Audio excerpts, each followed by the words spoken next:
Olá meninos, tudo bem com vocês? Bom, primeiramente eu quero dizer que estou morrendo de saudade de todos, morrendo de saudade da escola, das nossas aulas, das nossas conversas. Vocês mais do que ninguém sabem o quanto eu sou apaixonada pela sala de aula, apaixonada pela minha profissão, mas infelizmente é o momento que nós temos que ficar com esse distanciamento. E quero dizer que isso logo vai passar também, já estaremos de volta, se Deus quiser, voltaremos à nossa rotina, ok? Bom, nós iremos fazer hoje uma correção das atividades propostas sobre a terceira geração romântica. Tá? Vocês já viram a primeira geração, que é a geração nacionalista indianista, já viram também a segunda geração, que é a geração ultrarromântica, e na última aula eu enviei para vocês uma videoaula sobre a terceira geração romântica, que é a geração condoreira, e junto com a videoaula eu encaminhei para vocês também as atividades propostas do livro didático de vocês, tá? Páginas 71 e 72. Hoje nós estaremos fazendo a correção dessas atividades propostas. Bom, meninos, antes de iniciarmos as nossas correções, quero reforçar com vocês sobre o condoreirismo, tá? Conhecido também como condoreira ou hugoniana essa geração, numa referência a Vitor Hugo, que foi explicado através da videoaula que eu encaminhei na aula anterior. Tá? Essa geração tinha como emblema o condor, que é uma ave da Cordilheira dos Andes, tá? Símbolo da liberdade, capaz de voar em grandes altitudes, comparada aos ideais tão grandiosos dos poetas. Ou seja, podemos simbolizar essa geração como uma geração de liberdade. Tá? Liberdade dos poetas, dos grandes poetas, tinha essa liberdade de expressão. E no próximo slide proposto, eu quero que vocês ouçam com bastante atenção o poema Navio Negreiro, recitado na voz do ator Paulo Altran, tá? Eu quero que vocês ouçam com atenção, porque é o poema proposto para a nossa atividade do livro didático, tá? Então, lá no livro didático, eu pedi para vocês lerem a passagem do poema e fazer a interpretação. Então, eu quero que vocês ouçam com atenção o poema e em seguida nós daremos sequência à nossa correção. Estamos em pleno mar. Doido no espaço brinco no ar, dourada borboleta, e as vagas após ele correm, cansam, como turba de infantes inquieta. Estamos em pleno mar. Dois infinitos ali se estreitam num abraço insano. Azuis, dourados, plácidos, sublimes. Qual dos dois é o céu? Qual o oceano? Estamos em pleno mar. Abrindo as velas ao quente arfar das virações marinhas, veleiro brigue corre a flor dos mares, como roçam na vaga as andorinhas. De onde vem? Onde vai? Das naus errantes, quem sabe o rumo, se é tão grande o espaço. Neste Saara, os corcéis o pó levantam, galopam, voam, mas não deixam traço. Por que foges assim, barco ligeiro? Por que foges do pávido poeta? Oh, quem me dera acompanhar-te a esteira que semelha no mar doido cometa. Albatroz, albatroz, águia do oceano, tu que dormes das nuvens entre as gazas, sacode as penas leviatando o espaço. Albatroz, albatroz, dá-me estas asas. Desce do espaço imenso, ó águia do oceano, desce mais, ainda mais, não pode olhar humano como o teu mergulhar no brigue voador. Mas que vejo eu ali? Que quadro de amarguras! É canto funeral? Que tétricas figuras! Que cena infame, vil! Meu Deus, que horror! Era um sonho dantesco, tombadilho que das luzernas a vermelho brilho em sangue a se banhar, tinir de ferros, estalar de açoite, legiões de homens negros como a noite, horrendos a dançar. Negras mulheres suspendendo as tetas, magras crianças, cujas bocas pretas regam o sangue das mães. Outras moças, mas nuas e espantadas, no turbilhão de espectros arrastadas em ânsia e mágoa vãs. E ri-se a orquestra irônica, estridente, e da ronda fantástica a serpente faz doidas espirais. Se o velho arqueja, se no chão resvala, ouvem-se gritos, o chicote estala e voam mais e mais. Presa nos elos de uma só cadeia, a multidão faminta cambaleia e chora e dança ali. Um de raiva delira, outro enlouquece, outro que de martírios embrutece, cantando geme e ri. No entanto, o capitão manda a manobra e, após, fitando o céu que se desdobra tão puro sobre o mar, diz do fumo entre os densos nevoeiros: vibrai rijo, chicote, marinheiros, fazei-os mais dançar. E ri-se a orquestra irônica estridente, e da ronda fantástica a serpente faz doidas espirais, qual num sonho dantesco as sombras voam, gritos, ais, maldições, preces ressoam, e ri-se Satanás. Senhor Deus dos desgraçados, dizei-me vós, Senhor Deus, se é loucura, se é verdade tanto horror perante os céus. Ó mar, por que não apagas com a esponja de tuas vagas de teu manto esse borrão? Astros, noite, tempestades, rolai das imensidades, varrei os mares, tufão. Quem são estes desgraçados que não encontram em vós mais que o rir calmo da turba que excita a fúria do algoz? Quem são? Se a estrela se cala, se a vaga à pressa resvala como um cúmplice fugaz perante a noite confusa, dize-o tu, severa musa, musa libérrima audaz. São os filhos do deserto onde a terra esposa a luz, onde vive em campo aberto a tribo dos homens nus. São os guerreiros ousados que com os tigres mosqueados combatem na solidão. Ontem simples, fortes, bravos. Hoje míseros escravos, sem luz, sem ar, sem razão. Ontem a serra liou a guerra, a caça ao leão, o sono dormido à toa sob as tendas da amplidão. Hoje, o porão negro, fundo, infecto, apertado, imundo, tendo a peste por jaguar. E o sono sempre cortado pelo arranco de um finado e o baque de um corpo ao mar. Ontem, plena liberdade, a vontade por poder. Hoje, cúmulo de maldade, nem são livres para morrer, prende-os a mesma corrente férrea, lúgubre serpente nas roscas da escravidão. E assim roubados à morte, dança a lúgubre coorte ao som do açoite e risão. Senhor Deus dos desgraçados, dizei-me vós, Senhor Deus, se eu deliro ou se é verdade tanto horror perante os céus. Ó mar, por que não apagas com esponja de tuas vagas de teu manto este borrão? Astros, noite, tempestades, rolai das imensidades, varrei os mares, tufão. Existe um povo que a bandeira empresta para cobrir tanta infame e cobardia e deixa transformar-se nessa festa em manto impuro de bacante fria.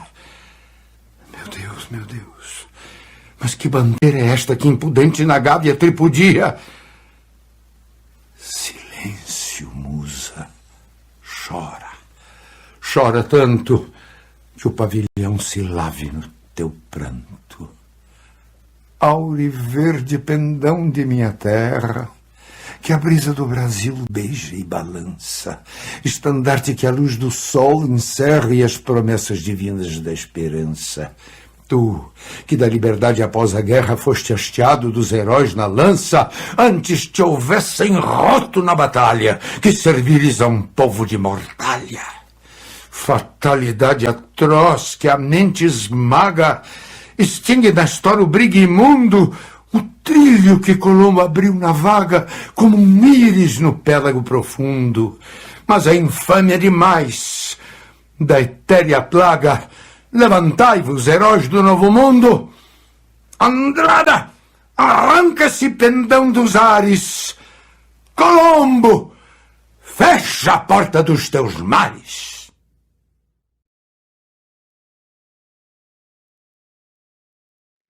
Bom, então vamos iniciar as nossas correções. Espero que tenham ouvido o poema, tá?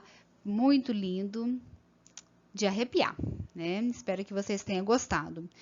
Aqui nas atividades eu já coloquei as respostas, eu não coloquei as perguntas, porque vocês já têm as perguntas no caderno de vocês e no livro didático. Então, eu vou fazer a leitura da pergunta e nós vamos fazer a correção comentada. Então, questão número 1. O eu lírico de um poema pode se dirigir a alguém ou a algo que esteja presente ou ausente, que seja animado ou inanimado, concreto ou abstrato, para exprimir lamentos, pedidos, censuras. Esse recurso retórico é uma figura de linguagem chamada apóstrofe. Logo abaixo, eu coloquei a definição, o significado de apóstrofes. É uma figura de linguagem caracterizada pela evocação de determinadas entidades, consoantes e objetivo do discurso. Caracteriza-se pelo chamamento do receptor imaginário ou não da mensagem. Letra A.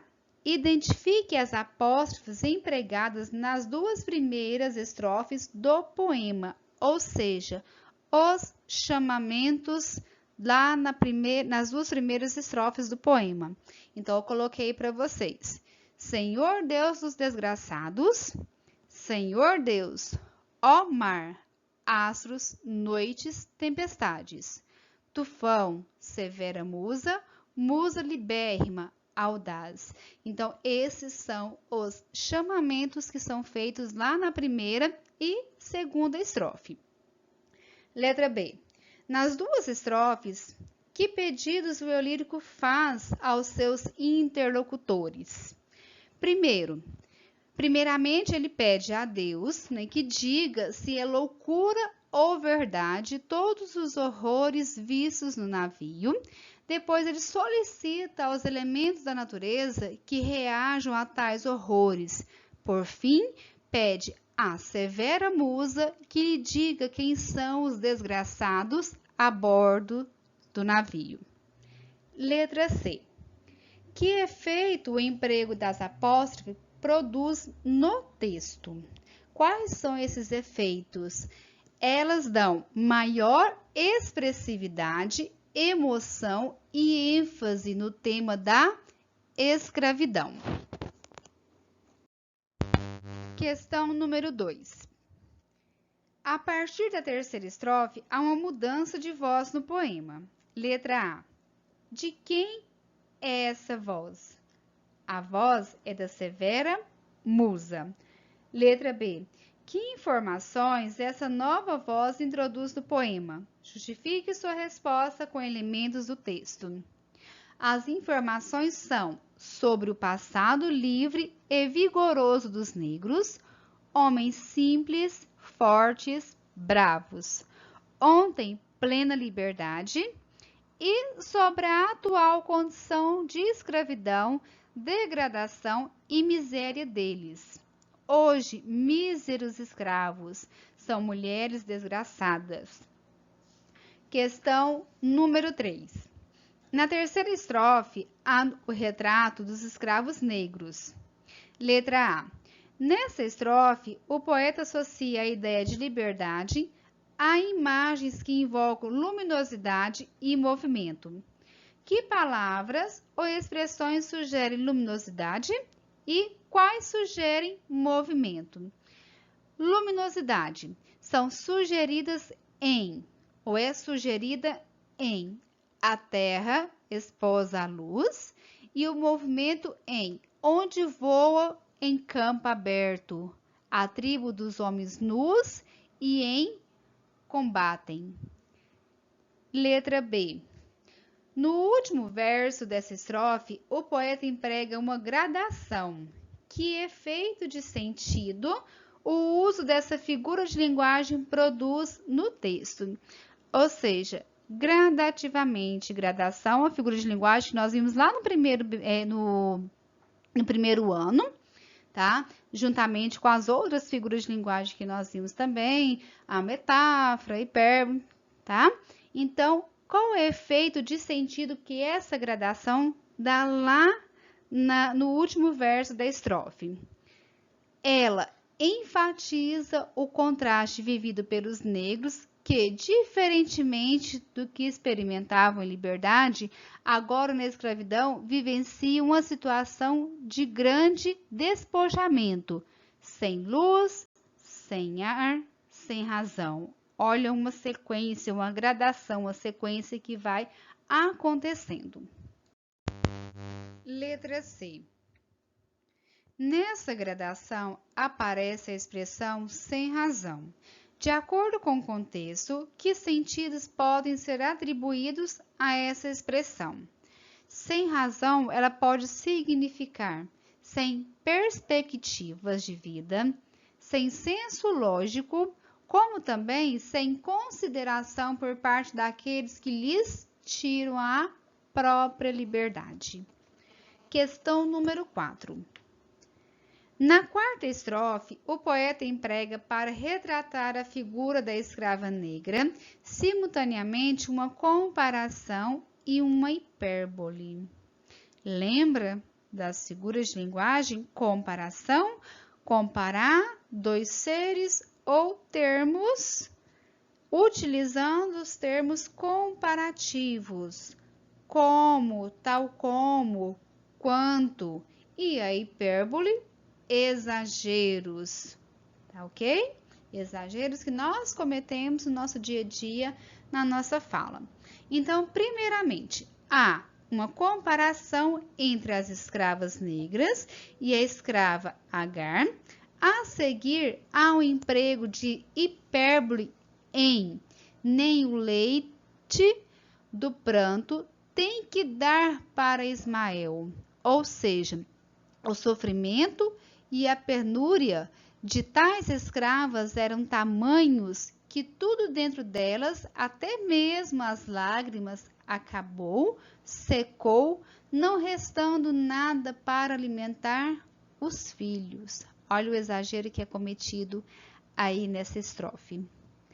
Letra B. Que efeito de sentido a hipérbole produz no texto? Sabemos que essas figuras de linguagem, elas expressam efeitos de sentido. A hipérbole, qual que é o efeito de sentido que ela expressou aí dentro dessa estrofe? Qual que foi o sentido produzido no texto? A ênfase no tom trágico da cena descrita pela musa, ou seja, enfatizou uma cena, exagerou na sua fala. Bom, espero que tenha ajudado vocês, tá? Espero que tenha gostado e qualquer dúvida estarei à disposição de vocês através do fórum aberto, tá ok?